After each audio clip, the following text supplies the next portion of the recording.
नीचे धरती पर उतार दिया गया है।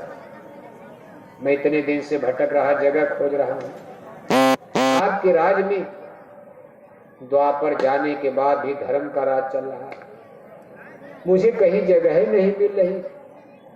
महाराज हमको कोई जगह तो दे दीजिए, मैं कहाँ रहूं? तो राजा परीक्षित ने कहा, अच्छा जाओ, जहां लोग मांस खाते तुम उनके घर में रहो। कलयुग ने कहा, महाराज आपके राज में इसमें तो धरती पर मांस खाने वाले बहुत कम है।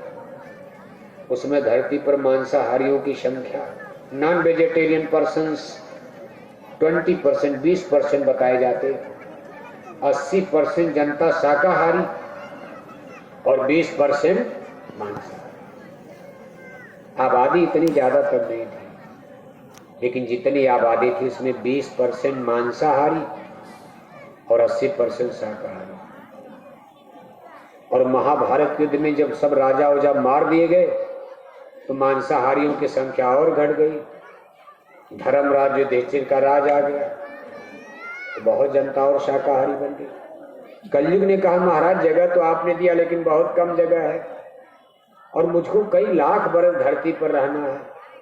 मेरी लाव लश्कर, मेरे अच्छे बच्चे, मेरी मेजॉरिटी, मेरा बहुमत, मेरे पास भी तो फौज फटाका है, मैं अकेले नहीं हूं।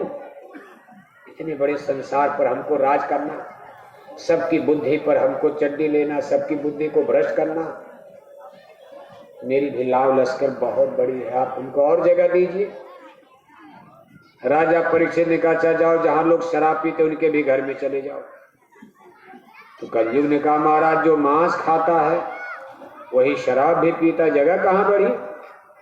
जिसके घर में मांस उसी के घर में शराब, जगह तो बढ़ी नहीं। तो राजा परीक्षित ने कहा, अच्छा जाओ, जो लोग जुआ खेलते उनके भी घर में चले जाओ।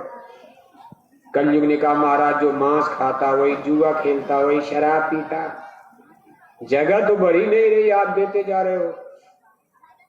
अब देखो, इतनी बात करते करते कलयुग ने राजा परीक्षित की बुद्धि पर असर डाल दिया।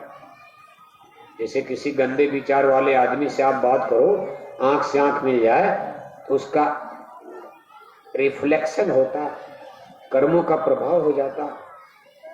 राजा परीक्षित ने बिना सोचे विचारे कह दिया, जाओ तुम गोल्ड में, गोल्ड माने सोना में चले जाओ, सोने में भी रहो। अब उनको ये नहीं पता था कि उनके सर पर सोने का मुकुट था। अब राजा लोग तो सोने का मुकुट पहनते ही हैं। कलयुग जोर से हंसा और हंस करके उड़ गया और अपना बिल्कुल मच्छर की तरह से सूक्ष्म रूप में राजा परीक्षित के मुकुट पर जाकर चिपक कर बैठ गया।